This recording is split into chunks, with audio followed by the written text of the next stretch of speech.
Hello again, everybody. Um, this is probably the hardest video I've ever had to. I'm completely joking. I do have a massive headache, which is why I'm not doing my normal growly intro because it hurts. But everything's fine except for the headache. I just feel like shit right now. But I again, thinking about to the tabletop game design, I had kind of an interesting, I guess you could call it the thought experiment, which is the idea of an action tabletop RPG. So hear me out. Um, I saw recently, I follow a Twitter account called RPG Deals for obvious reasons. And right now, the hardcover or the physical version of the Dark Souls tabletop RPG is on sale on Amazon for about $25, which isn't a bad price for. It's normally $50, so it's not an exorbitant price. Do I think that particular game is worth it? I don't know. I don't own that game. As far as I can tell, it claims to be a 5e compatible game, which means it was created under the open what was it called? The OGL, Open Game License, using the 5e rule set as kind of its base. It apparently, because I read a review of it, it apparently deviates from it enough to be able to run to Dark Souls, which Dark Souls in and of itself, if you've never played a Dark Souls game, there is now an entire genre of games called Souls-like. And everybody thinks, everyone that's never played a Dark Souls game thinks that Souls-like just means super hard. And to be perfectly honest, the Dark Souls games in general are actually not that hard to beat. And they don't require a massive amount of skill to beat either. What they are is they are very strategic, and everything that you do has weight to it. Meaning, if you decide to do something as simple as like a dodge roll, well, choosing when to dodge roll is a really big deal because there's some invincibility frames built into the dodge roll, but at the beginning and at the end of the dodge roll, you're just stuck and you can still get hit. So when you choose to do the dodge roll, you have to make sure that you're doing it at the right time. Because if you do it the wrong time, you're going to get hit by something. And that's how everything in the game works. And that's how everything in every single, they call it the Bloodborne series now. Because it starts with Demon Souls, or not the Bloodborne, maybe that is what they call it now. Soulsborne. There we go. Soulsborne series. So it started with Demon Souls and then went Dark Souls 1, 2, and 3. And then they had Bloodborne. And then the most recent one is called Elden Ring. But they all basically play very similarly. With kind of quality of life updates as the games get further and further along. So anyway. I saw that this RPG was on sale, and it got me thinking about, well, what would you need to do if you wanted to create a tabletop RPG that feels like an action RPG in the realms of Dark Souls, or, as I've mentioned before, there are other action RPG games that I really enjoy. Things like the Mana series of games. They're all action RPGs. I love all the ones that I have played, to varying amounts. And creating a tabletop RPG version of them that still feels like you're playing an action RPG, I think is an interesting kind of thought experiment. And I'm not sure there's technically a right answer. Again, I haven't played the Dark Souls RPG, but the reviews for it are relatively good. I think on Drive-Thru RPG it's got like a 4 and change or a 3 and change. For ratings, they use a 5-star rating system, so it's pretty damn good.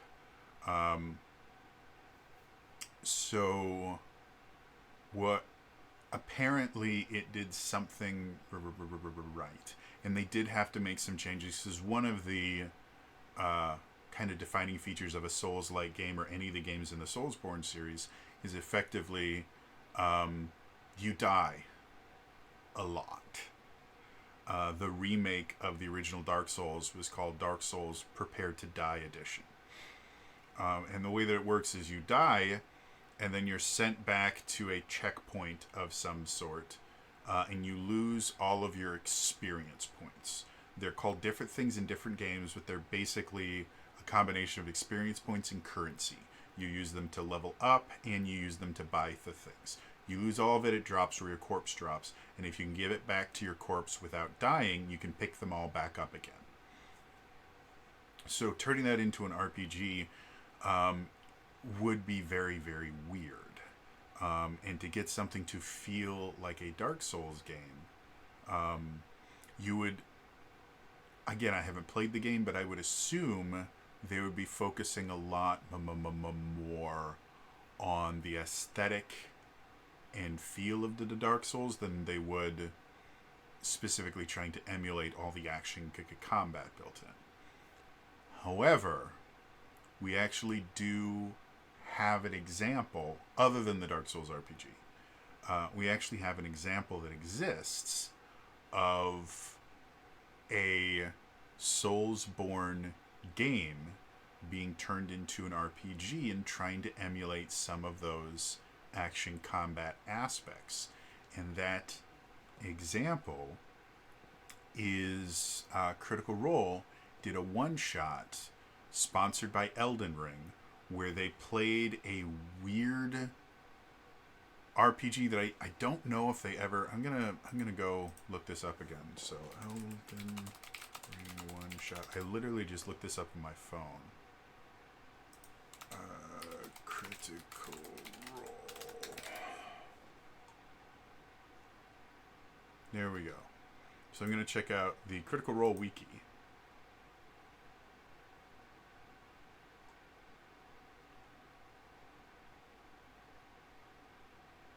One shot, a lot of handling. So I guess it doesn't really say what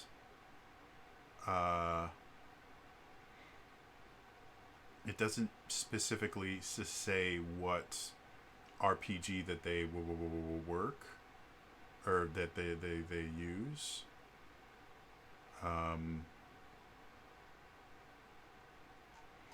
Yeah, it was apparently mostly homebrewed by Matt Mercer, who, if you don't know, is the GM for Critical Role, and he's a voice actor and does all these other things.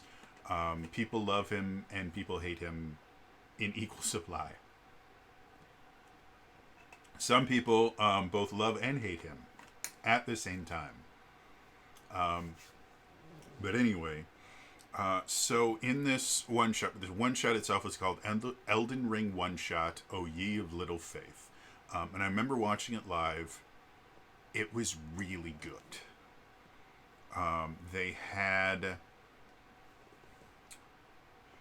who they had? They had Marisha Ray and Sam Riegel, who are both Critical Role people. Then they also had Christina Arell, Brennan Lee Mulligan, and Alexander Ward were the three guests. And the game itself is really fun to watch. And like all Critical Role things, it lasts for like 4.5 hours. It's nonsense. If I look here... 4 hours, 37 minutes, and 9 seconds is the YouTube video. It's up on YouTube. I'll have a link to it in the description below, just in case you haven't seen it. It's one of, in my personal opinion, it's one of the better Critical Role one-shots. And it has some really good names. Again, Mercer's GMing, which is great. Brennan Lee Mulligan is incredible. He's the GM for Dimension 20, and he's an incredibly intelligent and skilled game master in his own right. And then Marisha and Sam are always fun. And then the other two people I don't remember exactly. like their names don't instantly make me think of something, but if I remember correctly, they were all just really, really good. I think Alexander Ward, if I remember correctly, is an actor and a stuntman. I think. I'm gonna pull up his IMDb because he is an actor, but if I remember correctly, he does a lot of monster work, and he also does Vampire the Masquerade. When Geek and Sundry had their Ally by Night, he was one. He played the Nosferatu vampire on that. And as far as I can tell, it looks like when he does actual acting work, he does a lot of what I call monster work. I'm not sure what it's called in the industry, but basically he plays monsters and demons, and like a good example. Looking at his IMDb, he was in a film called The Cabin House, and his role was Demon. He was in he was in a TV series called Escape the Night, and his roles were Devourer, Mummy, Demon Dog, and it goes on from there. In the movie Annabelle Comes Home, his role was Demon. In the movie Devil's Whisper, his role was Demon. In the short Alien Harvest, he played a xenomorph. So he is an actor who specializes in playing these kind of weird, creepy, non-human things, which is extremely difficult. And it requires so much work and physicality specifically, because a lot of times the things that make these things so creepy is they will move in ways that it looks like the human body shouldn't be able to move in, and that requires an extreme amount of flexibility and muscle control. So Alex Ward is super, super cool, and I think he's amazing. So anyway, if you watch the one shot, and I'm going off of memory because I haven't watched it since it premiered over a year ago, but if you watch the one shot, it Mercer basically created a stamina system that they could use to do a bunch of different things. I know one of them, you could use it to dodge, and that would make it more difficult to be hit, and you could use it to attack. Effectively kind of similar to the action system in Pathfinder 2nd Edition, just not quite as broken as that system is, because the system itself does not work remarkably well in Pathfinder 2nd Edition, to the point where they have to create all these additional rules and things to avoid people from just outright abusing the system. So the stamina system that Mercer designed kind of works in a similar aspect, to where you have these points and you can use them for a number of different things: attack, defense, everything in between. So when you look at how the game went, mechanically the game is a little bit rough, because again, it was mostly made up by Matt, and it was probably made up relatively quickly. I would guess if Matt had more than 3 months to design everything for that game, I would be very much surprised. I don't know if he's actually spoken about it. But even if he did, during the time that he was prepping for it, he was also running Critical Role and doing everything else that Critical Role does, and being a full-time voice actor. So it's not like this was his full-time job designing this homebrewed RPG system to replicate Elden Ring. But it did get me thinking, like, what if I wanted to create an action tabletop RPG? What would be the things that I want to include? And I think probably one of the biggest things that you would want is something akin to an action point system or a stamina system.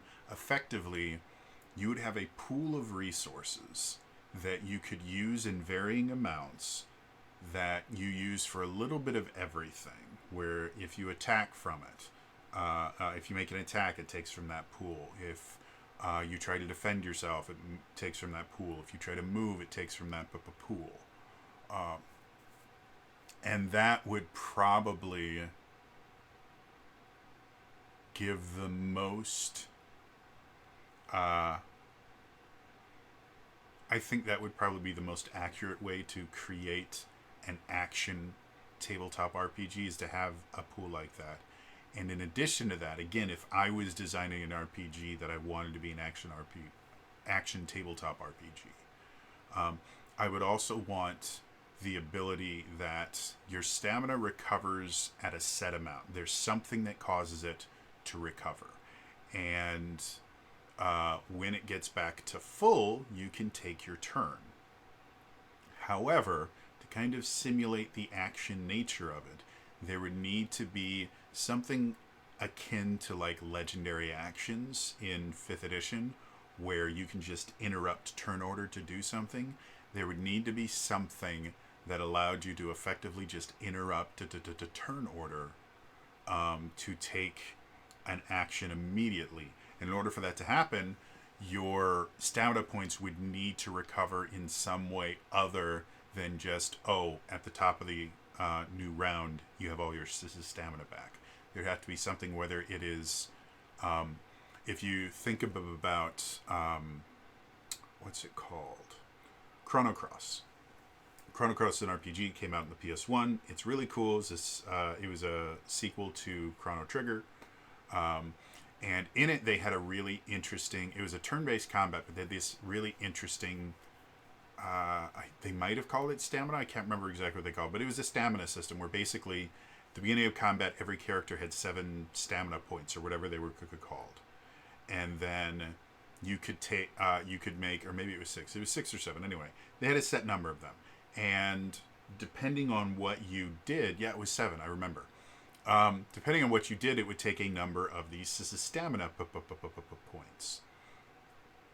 And so you could make attacks, and there were 3 levels of attack. The first level would take a single point. Second level would take 2 points. Third level would take 3 points.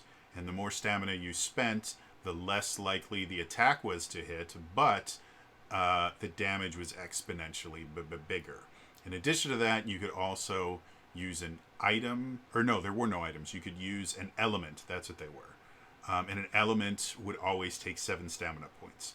And if you attacked using 6 stamina points and then used your last stamina point to use an element, you would go negative. And you would be -6 element points. Stamina points. The way you got your stamina points back in Chrono Cross is anytime any of the other characters used a stamina point, everybody else gained that many stamina points. So if you were never going into debt, effectively, you would always be able to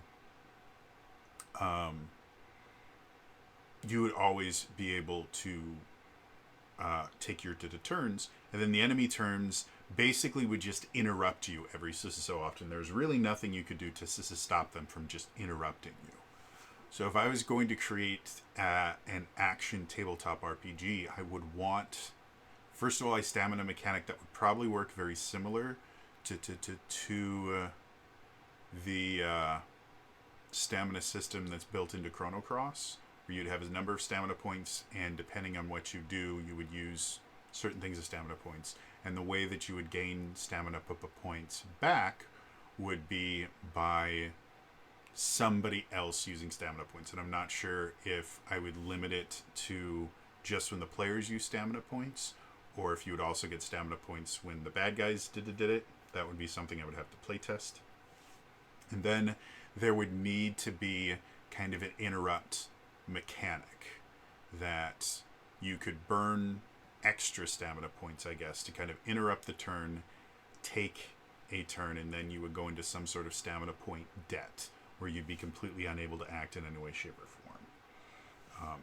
So to me, I think that would create a really interesting, very intense action tabletop RPG thing. And I think it would be a lot of fun to play. It would require a shit ton of design work that I simply can't do. But, like I said, I think it would definitely be a different kind of tabletop RPG. And I think it'd be cool if something like that exists. I have no idea if something like that actually does exist. Again, this is me just kind of theory crafting. So, anyway, again, I just seeing that the Dark Souls RPG was on sale kind of got me, because it's the Dark Souls RPG is again, it's a 5e compatible thing. They do change some stuff where you have this, instead of hit points, you have what's called position. And again, this is based on a review. I haven't actually seen the book. And in addition to anytime you get hit, your position goes down. You can actually use some of your position to make maneuvers and stuff like that, and to move and do extra stuff. So you could actually use your hit points effectively as a resource to kind of do other things, which again I find fascinating. So yeah. Overall, like I said, I think it's an interesting idea. I'd be really interested if anybody in chat knows of something other than Pathfinder Second Edition, because like I said, Pathfinder Second Edition does not play like an action tabletop RPG. It is a turn-based RPG that has a variable action system that was not super well designed. But if anybody is aware of something that uses kind of a stamina system for your things and has a little bit more of a kind of action combat style, or as action combat as you can have on a tabletop RPG, I'd be really interested in hearing about that. Or if anyone has any ideas about stuff that, if you were designing an action tabletop RPG, what you would put into it to make it feel more action oriented and make it feel a little bit more like insert your favorite action RPG here, whatever it is. Let me know in the comments down below, because like I said, I think it would be really interesting and fun to play a game like that.